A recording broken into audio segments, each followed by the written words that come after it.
Wah, lihat deh guys, pemandangannya bagus banget ya UPI ini. Itu kenapa?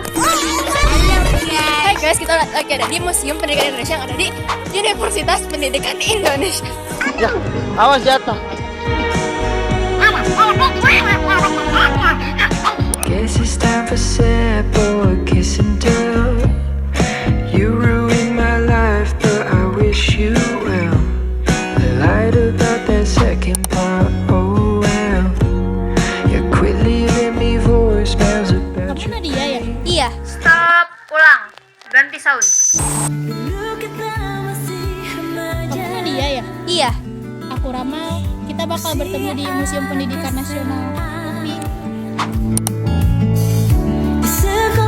Kok bisa?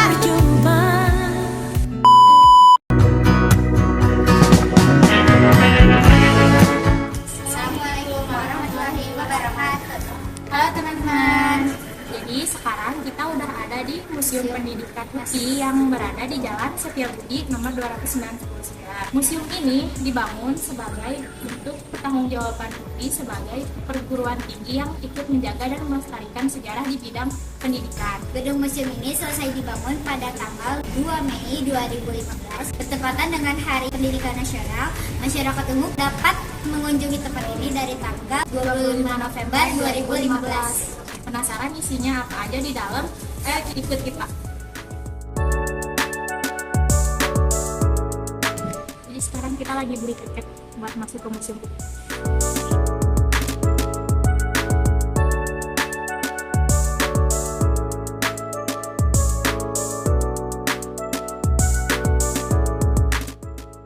Halo teman-teman. Jadi museum ini terdiri dari 5 lantai. Nah sekarang kita lagi ada di lantai satunya nih. Daripada lama-lama, kita lihat. Halo teman-teman, jadi di sini ada replika benda-benda bersejarah yang diteliti oleh tim peneliti. Ada beberapa tokoh yang menjadi tim penelitinya. Ada Profesor Dr. Didin Saripudin MSI, ada Profesor Dr. Agus Mulyana MHum, ada Dr. Wawan Darmawan MHum, dan yang terakhir ada Dr. Tarasuna MPD.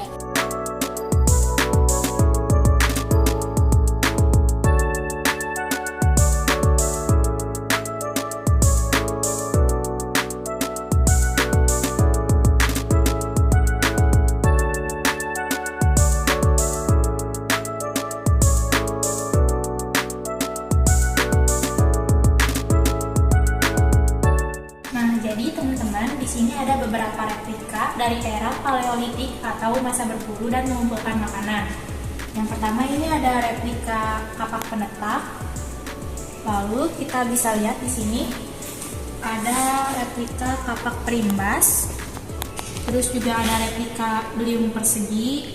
Di sini juga ada kapak tonjong Papua yang digunakan oleh masyarakat Papua untuk mereka berkelanjutan hidup. Di sini juga ada arca tipe Pajajaran.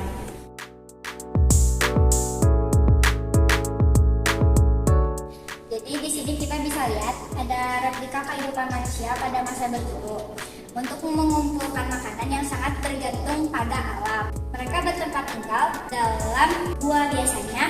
Pada zaman itu para ayah mengajarkan anak laki-lakinya cara berburu, sedangkan ibunya mengajarkan mereka untuk mengolah dan mengawetkan makanan. Nah, jadi teman-teman, pada masa awal penyebaran agama Katolik, Kristen maupun Protestan yang ada di Indonesia, banyak gereja yang didirikan sekaligus untuk proses pendidikan orang-orang Eropa pada masa itu saat berada di Indonesia. Bisa dilihat di sini contoh-contohnya. Gereja Katedral. Ini ada gereja Bethel yang berada di Jalan Wastu Kencana dan merupakan gereja Protestan pertama di Kota Bandung. Jadi orang-orang dulu itu menggunakan media tulisnya itu menggunakan daluang. Ini bisa dilihat ya. Sini, ini kertas daluang yang setengah jadi, ini yang udah jadi.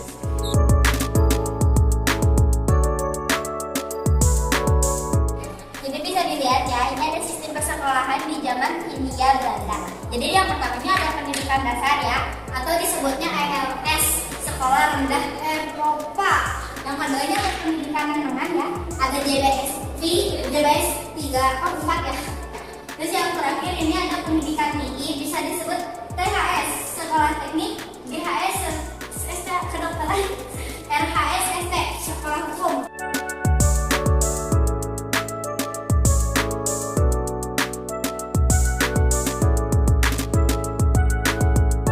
Bisa dilihat, ini contoh alat transportasi yang digunakan oleh guru pada masanya di tahun 1950 sampai 1957. Teman-teman, di sini bisa dilihat ada gedung-gedung zaman dulu yang sekarang, contohnya ada SD5 Bandung. Zaman dulunya itu kayak gini. Lalu bisa dilihat di sini. Nah, ini yang sekarang menjadi SMA yang 3 dan SMA yang di Bandung, dulunya itu adalah sekolah HBS Bandung yang terkenal. Ini juga ada kantor Polres HBS Bandung yang dahulunya adalah gedung Quick School, yaitu untuk sekolah para guru pada masa Hindia Belanda. Pada zaman dahulu ada contoh-contoh pensil yang mereka gunakan. Ini ada contohnya. Di sini juga ada beberapa pensil dan pengserut yang digunakan pada zaman dahulu.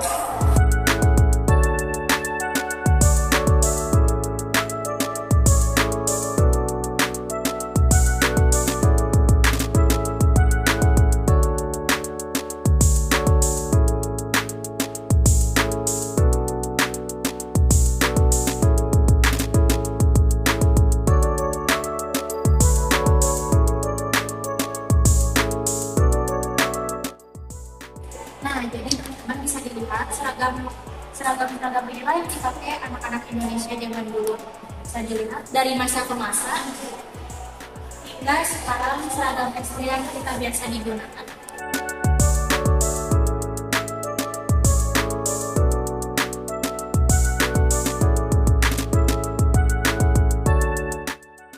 Jadi ini ada seragam-seragam yang dipakai orang-orang zaman dulu. Ada ini yang pertama, ada seragam kejuruan pada tahun 1950 sampai 1990. Ini ada salah satu seragam tenaga pendidikan agama Islam. Yang ketiga, ini ada seragam sekolah menengah ekonomi atas pada tahun 1950. Ini yang terakhir ada sekolah menengah farmasi.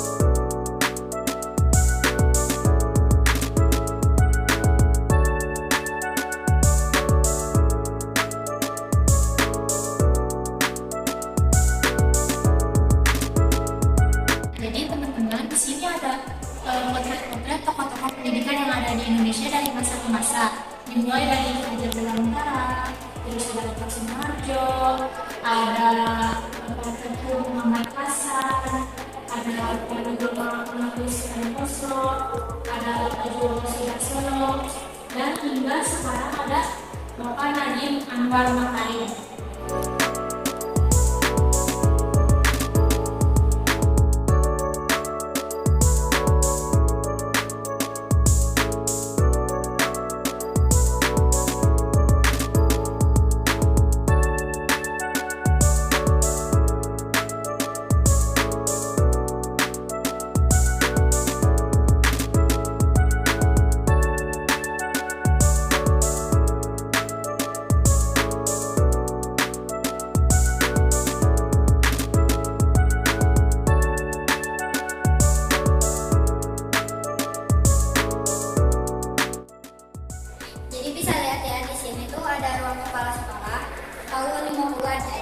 Masih jadul banget ya, bisa dilihat.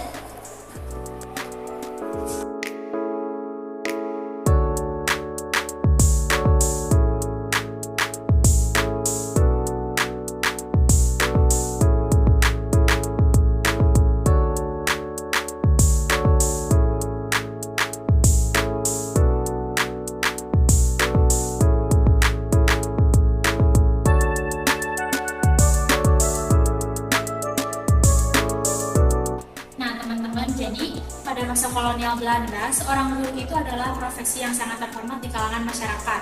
Oleh karena itu, pemerintah Hindia Belanda mengadakan simbol-simbol status sosial para guru dengan penetapan payung sesuai kelas yang diajarnya. Di sini ada penetapan payung untuk guru penolong, guru kelas 1, kelas 2, hingga kelas yang lainnya. Jadi kita bisa lihat ya, di sini ada replika tokoh Ki Hajar Dewantara, dan kita bisa lihat di sini lagi masih banyak ya guys. Ini kita bisa lihat lagi, ini ada tokoh Raden Ajeng Kartini. Di sini juga ada Raden Ajeng Lasminingrat. Masih ada lagi guys di sini.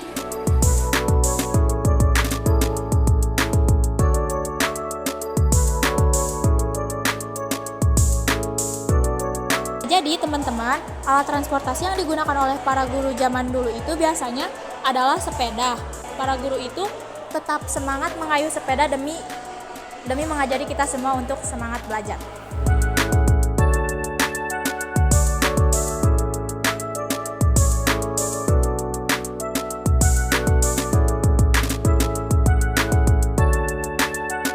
Ini ada contoh ruangan kuliah perguruan tinggi ya. Di sini bisa dilihat kursinya juga masih jadul banget ya, teman-teman.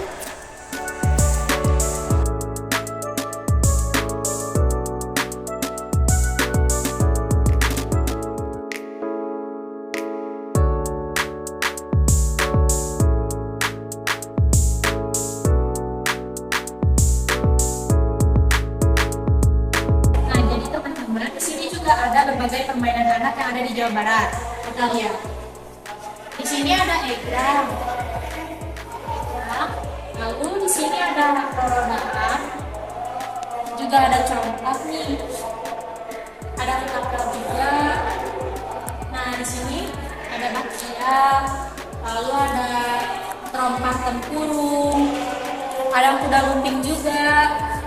Dan di sini banyak seperti stik gendang bambu. Kita bisa lihat di sini banyak banget peralatan-peralatan yang digunakan oleh pejuang Indonesia pada zaman dahulu. Nih bisa dilihat ya.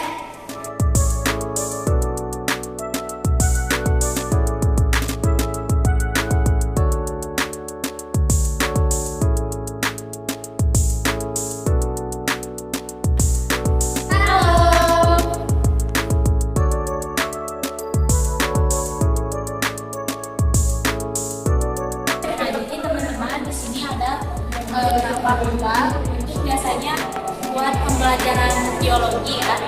Selain itu di sini juga banyak alat-alat yang berbunyi kayak marker. Terus juga di sini ada kayak ini buat proyektor zaman dulu nih kayak gini. Jadi dari zaman ke zaman itu makin berubah ya. Ini proyektor, film proyektor. Nah ini buat yang braille, ini juga ada tempat penunjuk, terus ada mesin ink untuk braille.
Teman-teman, itu aja perjalanan kita untuk lihat-lihat di Museum Pendidikan Nasional ini. Buat kalian teman-teman pelajar juga jangan lupa datang ke museum ini karena di sini tuh banyak banget ya, banyak banget kalian bisa tahu banget semua tentang sejarah pendidikan Indonesia dari masa-masa praaksara hingga masa-masa zaman sekarang. Jangan lupa like ya guys. Jangan lupa datang ke sini. Bye bye.